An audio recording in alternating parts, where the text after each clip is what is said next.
Ibrahim Traore's decision in January 2026 caused a stir worldwide. While the world was consumed with elections and endless conflicts, Burkina Faso took a bold step. The country's president didn't announce a revolution or ask for applause. Instead, he seized control of something far more powerful than oil, more destabilizing than weapons, and more essential than ideology: water. This $145 million water project, initiated in one of the harshest climates on Earth, began to reshape the lives of millions. But the real question isn't about the infrastructure, it's about why this move matters. Les Burkina Faso, un pays situé dans la région du Sahel en Afrique de l'Ouest, a toujours été confronté à de grandes difficultés climatiques, politiques et économiques. Plus de 60% de la population dépend de l'agriculture, mais la grave pénurie d'eau a empêché des millions de personnes de mener une vie durable. Dans ce contexte, la décision du président Ibrahim Traoré de lancer un projet national d'approvisionnement en eau d'une valeur de 145 millions de dollars n'était pas seulement une réponse urgente à la sécheresse, mais une promesse de stabilité et d'autosuffisance pour l'avenir du pays. Ce projet ne vise pas seulement à fournir de l'eau potable à des millions de personnes, mais aussi à établir une stratégie à long terme qui réduira la dépendance à l'aide internationale et restaurera la confiance dans le gouvernement. Si ce projet réussit, il enverra un message fort sur l'autonomie des nations du Sahel et servira d'exemple pour d'autres pays sur la manière de protéger leur indépendance face aux pressions extérieures. En revanche, un échec remettrait en question le gouvernement de Traoré et minerait la confiance du peuple dans l'avenir. Au début de l'année 2026, alors que le monde était absorbé par les crises politiques et économiques mondiales, le Burkina Faso a pris une décision audacieuse qui est passée inaperçue. Ibrahim Traoré, dans une démarche stratégique, a lancé un projet d'approvisionnement en eau d'une valeur de 145 millions de dollars pour l'ensemble du pays. Ce projet a été lancé dans un contexte particulièrement difficile. Des saisons, des pluies erratiques, des sécheresses prolongées et une grave pénurie de systèmes d'approvisionnement en eau qui ont condamné des millions de citoyens à des conditions de vie précaires. Chaque année, les migrations saisonnières augmentaient lorsque les habitants étaient contraints de quitter leur village à la recherche d'eau et de nourriture, tandis que les écoles fermaient, faute de ressources. Cependant, plutôt que de dépendre de l'aide internationale comme cela se faisait habituellement, Traoré a pris la décision de financer lui-même ce projet, une approche pleine de détermination qui montre son engagement envers un avenir durable pour son pays.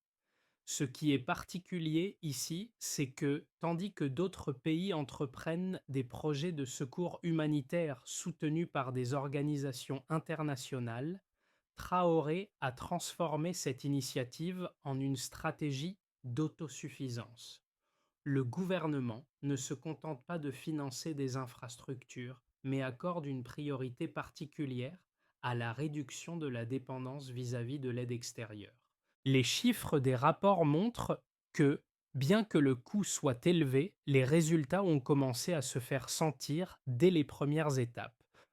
En janvier 2026, plus de 2 millions de personnes ont désormais accès à une eau potable fiable. Cependant, ce n'est que la première phase. La question qui reste en suspens est de savoir si ce projet pourra maintenir son efficacité sur le long terme et si les tensions politiques internes risquent de compromettre sa durabilité.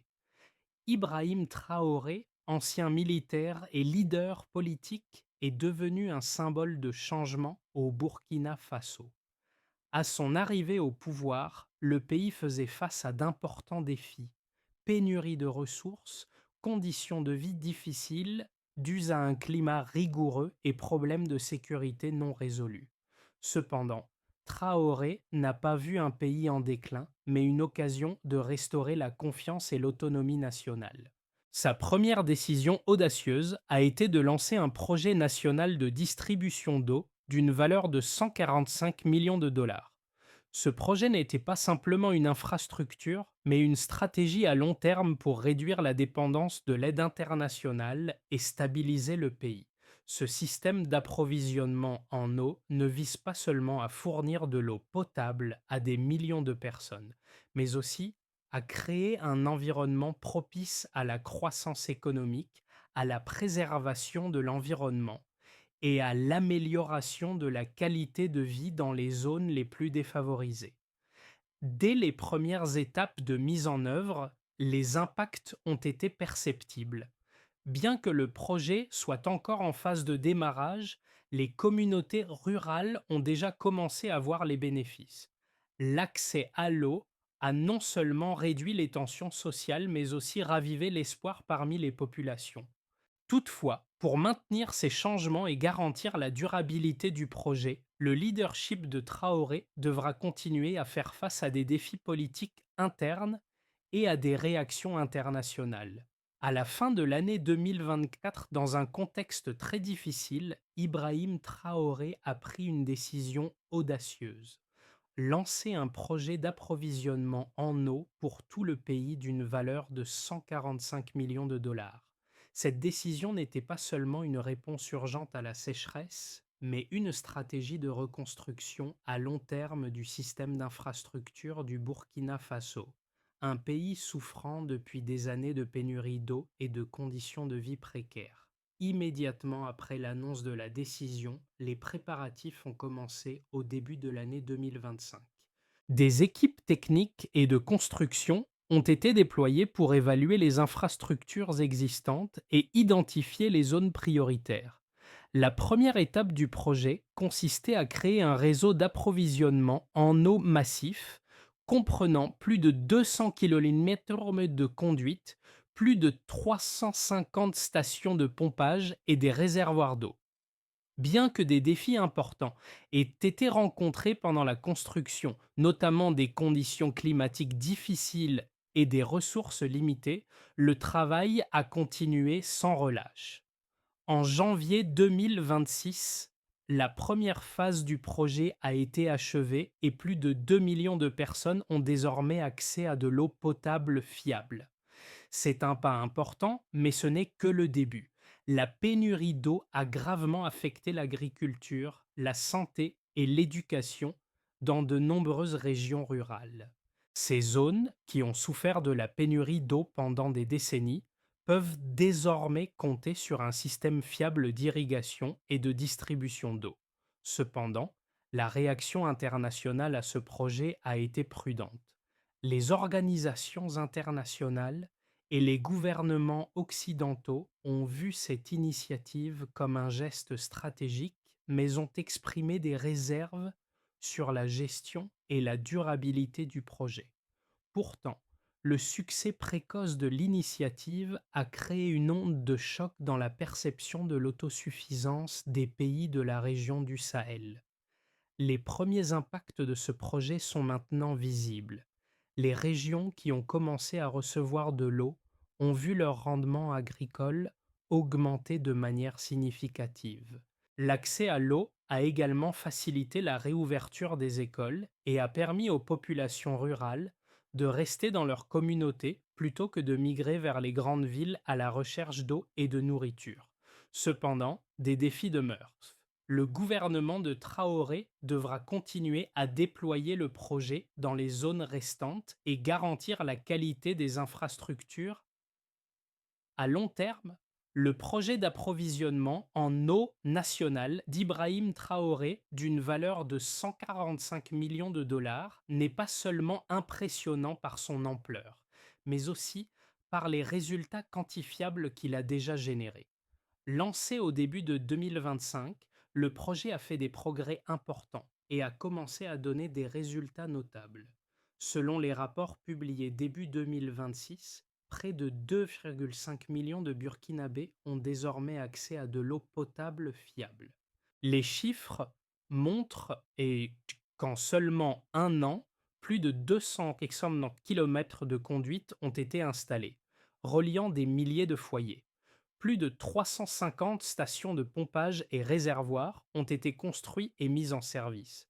Les experts estiment que plus de 70% des zones rurales qui étaient auparavant confrontées à des pénuries d'eau graves peuvent, peuvent désormais utiliser de l'eau potable au quotidien.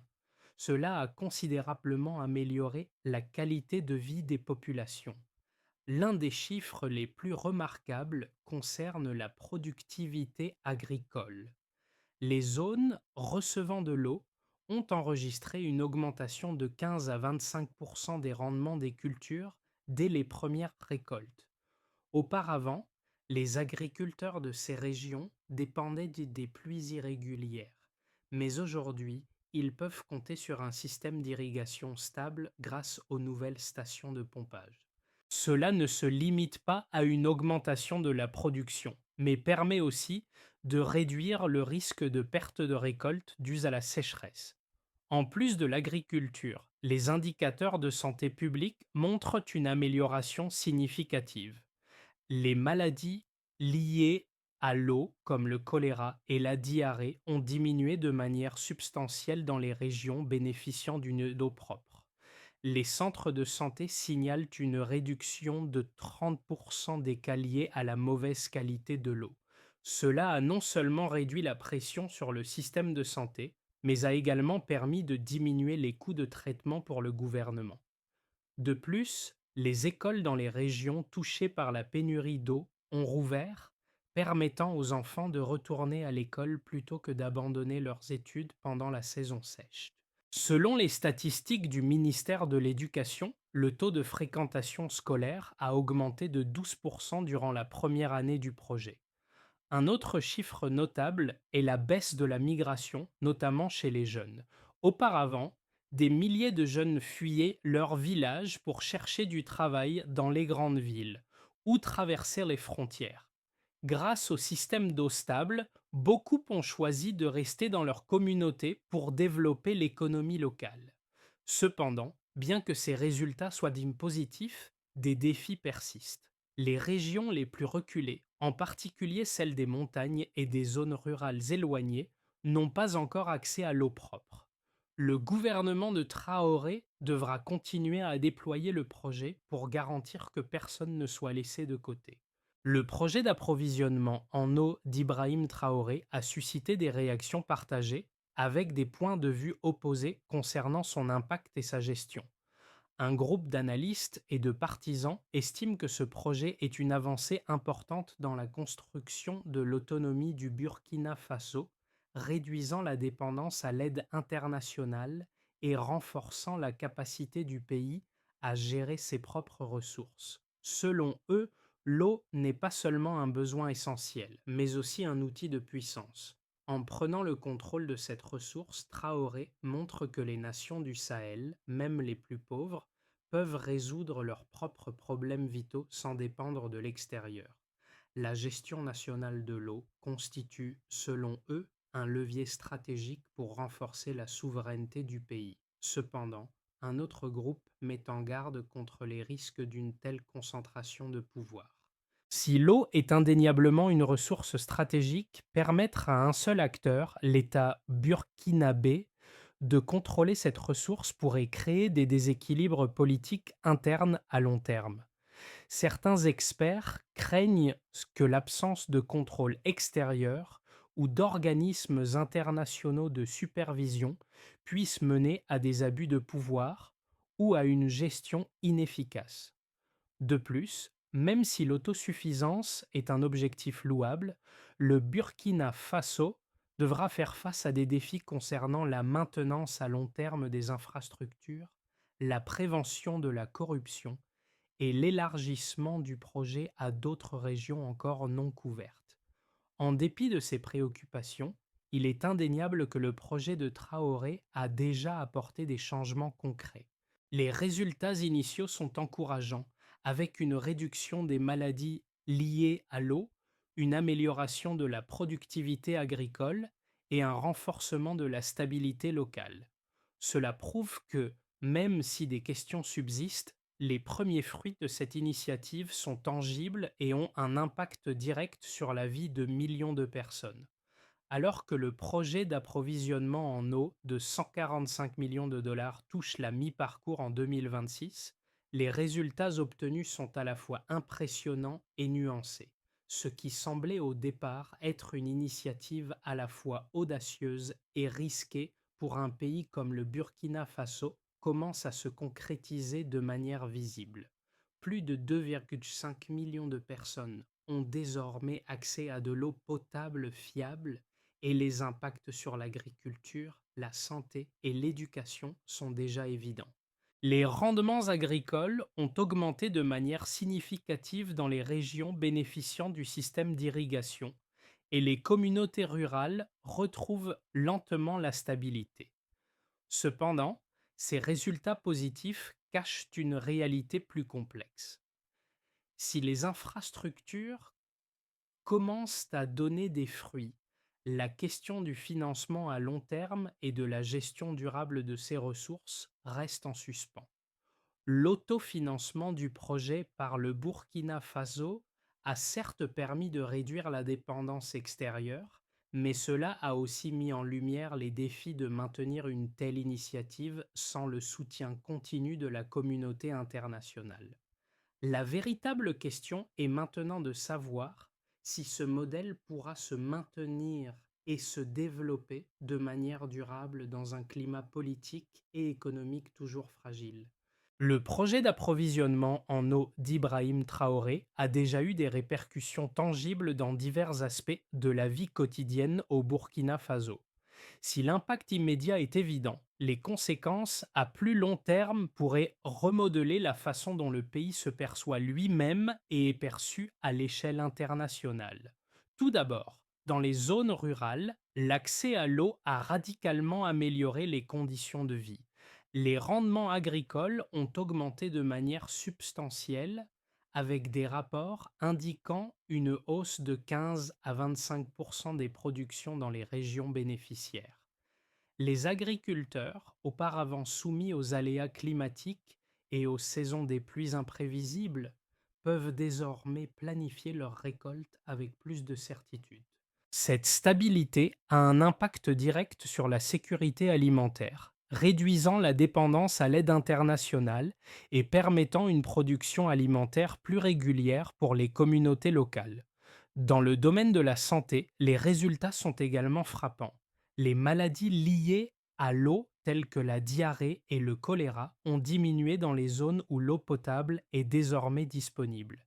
Les cliniques ont signalé une réduction significative des cas de maladies d'origine hydrique, ce qui a permis de libérer des ressources pour d'autres besoins de santé publique. Ces changements contribuent à renforcer la confiance des citoyens dans le gouvernement de Traoré et à améliorer la qualité de vie des communautés vulnérables. L'éducation, quant à elle, a également bénéficié de cette initiative. De nombreuses écoles, qui étaient auparavant contraintes de fermer pendant la saison sèche en raison du manque d'eau, ont rouvert, permettant aux enfants de poursuivre leur apprentissage sans interruption. Le taux de fréquentation scolaire a ainsi augmenté et les élèves ne sont plus contraints de quitter l'école pour chercher de l'eau, ce qui améliore leur accès à l'éducation et leurs perspectives d'avenir. Cependant, bien que ces résultats soient déjà positifs, plusieurs défis demeurent. Les régions les plus reculées du pays n'ont pas encore bénéficié pleinement du projet. Bien que plus de 2 millions de personnes aient désormais accès à de l'eau potable, une partie importante de la population, notamment dans les zones montagneuses et périphériques, reste exclue. Traoré et son gouvernement devront trouver des solutions pour étendre l'accès à l'eau à ces régions et garantir que le système d'approvisionnement reste fiable à long terme. En outre, le projet a mis en lumière les faiblesses de la gouvernance interne, le manque de transparence dans la gestion du projet et les préoccupations concernant la corruption continuent de soulever des questions sur l'efficacité de la gestion des ressources. Si ces problèmes ne sont pas résolus, Il pourrait nuire à la durabilité du projet et compromettre les gains réalisés jusqu'à présent. En fin de compte, les impacts du projet d'eau transcendent bien au-delà des simples chiffres. Ils symbolisent une vision de souveraineté et d'autosuffisance, mais ils révèlent également les tensions entre la gestion locale et la nécessité d'une coopération internationale pour faire face aux défis à long terme. Alors que le projet d'approvisionnement en eau de 145 millions de dollars s'est lancé dans une dynamique positive, plusieurs scénarios peuvent se dessiner pour les mois à venir, chacun avec ses propres risques et opportunités. Imaginons d'abord un scénario de stabilité et d'expansion. Dans ce scénario, le projet continue de se développer conformément aux attentes. Le réseau d'approvisionnement en eau se déploie efficacement dans les zones rurales et les infrastructures de base sont maintenues sans trop de difficultés. Les autorités locales prennent en charge la gestion des ressources en eau et les politiques de maintien des infrastructures fonctionnent. À la fin de 2026, une plus grande partie de la population bénéficie de l'eau potable et les rendements agricoles continuent d'augmenter de manière régulière. La santé publique connaît des améliorations continues avec moins de cas de maladies liées à l'eau. Les écoles et les cliniques qui ont rouvert grâce à l'eau potable voient leur activité se stabiliser. Cependant, malgré la stabilité apparente, ce scénario repose largement sur la bonne gestion continue du projet et sur l'absence de crise politique interne majeure. La dépendance aux fonds internes pourrait également limiter l'extension de l'initiative dans les régions les plus reculées, ce qui pourrait ralentir la couverture du projet à l'échelle nationale. Imaginons ensuite un scénario plus optimiste, celui d'une expansion rapide et d'un modèle régional. Dans ce scénario, le projet connaît un succès retentissant au niveau national et même au-delà des frontières du Burkina Faso. Le gouvernement réussit à lever des fonds supplémentaires, peut-être par le biais de partenariats avec des acteurs internationaux ou d'autres pays voisins intéressés par l'extension du modèle. Le réseau d'eau s'étend rapidement, atteignant même les zones les plus reculées du pays, et l'augmentation des rendements agricoles et des bénéfices en termes de santé se multiplie. Les jeunes sont moins enclins à migrer car les perspectives économiques et sociales s'améliorent. L'Afrique de l'Ouest pourrait commencer à regarder ce modèle comme un exemple de souveraineté, des ressources et d'autosuffisance, inspirant d'autres pays à emboîter le pas.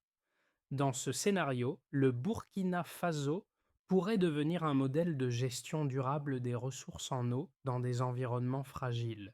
Mais il serait crucial d'avoir une gestion transparente et un contrôle rigoureux pour maintenir la crédibilité de ce modèle. Enfin, il existe aussi un scénario plus pessimiste marqué par une crise politique et une stagnation. Le pire scénario serait celui où le projet fait face à des retards majeurs, des problèmes de corruption ou de mauvaise gestion qui ralentissent à son déploiement. Le financement insuffisant et l'incapacité à maintenir les infrastructures pourraient entraîner des coupures d'eau et des tensions sociales. La population, initialement enthousiaste, pourrait commencer à perdre confiance dans le gouvernement de Traoré si les bénéfices attendus ne se matérialiseront pas.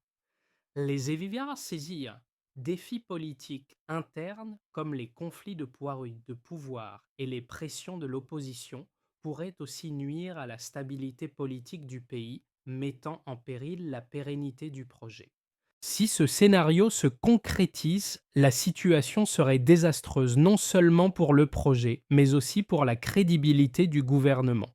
Les relations internationales pourraient se tendre et les préoccupations concernant la gestion des ressources en eau pourraient rendre plus difficile l'obtention de nouveaux financements ou de partenariats à l'avenir.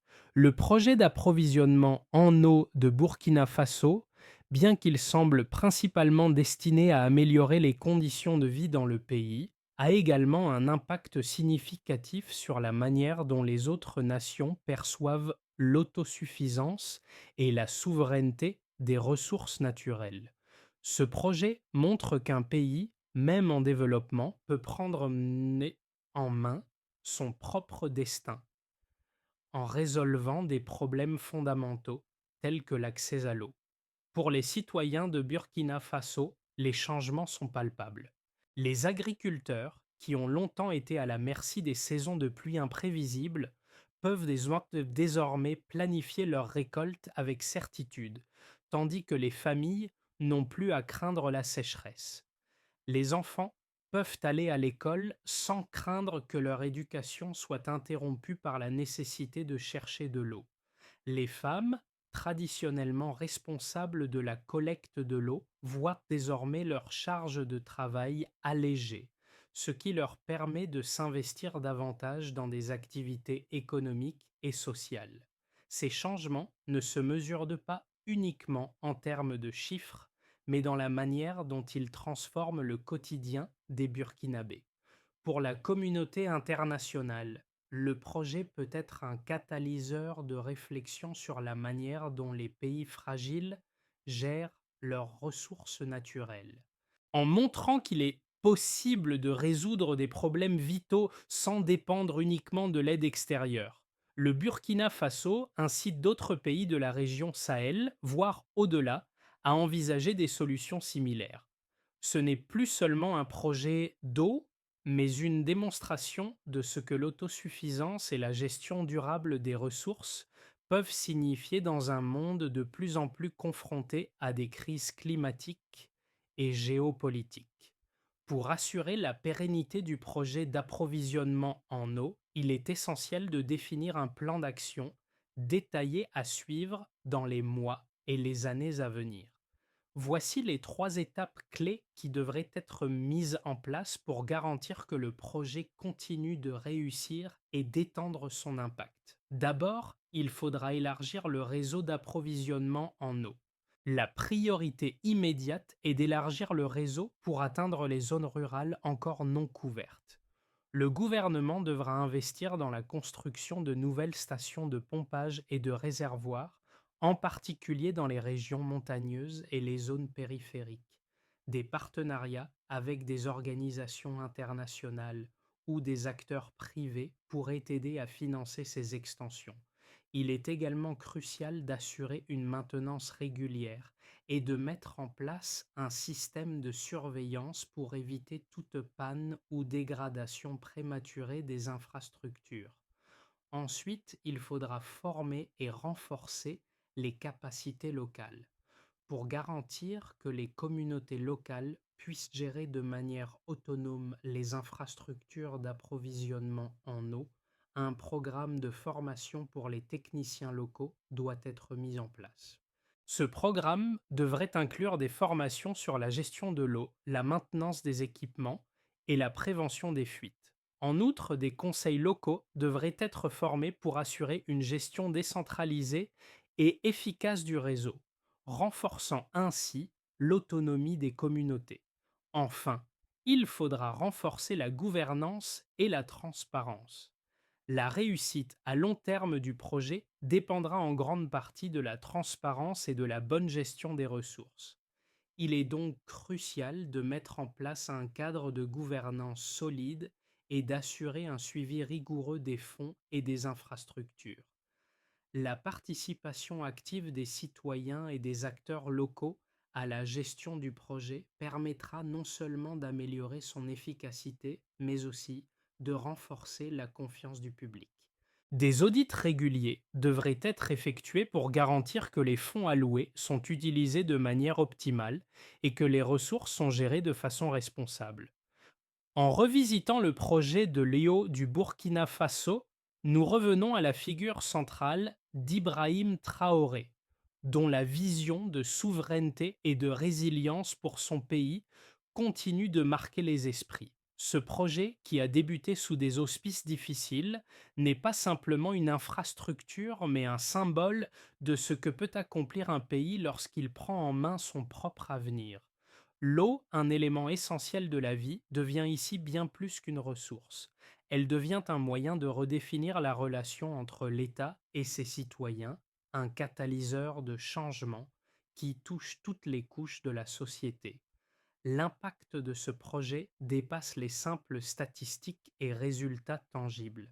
Il représente l'espoir d'un avenir où les pays du Sahel et au-delà peuvent s'amener se lever autonomes pour surmonter leurs défis sans dépendre des aides extérieures. Le retour à l'essentiel, l'accès à l'eau, symbolise une renaissance pour un peuple longtemps à la merci de conditions de vie précaires. Pour le président Traoré, ce projet ne marque pas seulement un tournant dans la gestion des ressources du pays. Il témoigne aussi de son leadership audacieux et de son engagement à transformer son pays, non pas avec des promesses, mais avec des actions concrètes qui résonneront à travers les générations. Le projet d'approvisionnement en eau du Burkina Faso ne se limite pas à une simple réussite d'infrastructure.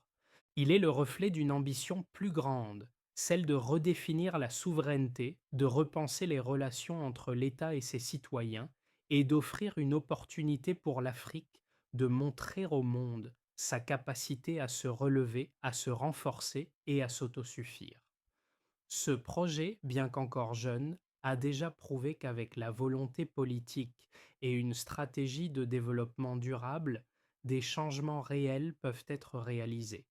Si vous croyez que cette transformation est possible, que l'avenir de l'Afrique peut être forgé sur la base de projets comme celui-ci, alors n'hésitez pas à partager cette histoire. Partagez vos pensées et vos idées sur la manière dont des projets comme celui-ci peuvent redéfinir la trajectoire des pays en développement. Rejoignez la conversation et restez engagés pour soutenir des initiatives qui façonnent un avenir plus stable et plus équitable pour tous. L'histoire du Burkina Faso est loin d'être terminée et peut-être qu'en partageant cette vision, vous devenez un acteur de cette transformation.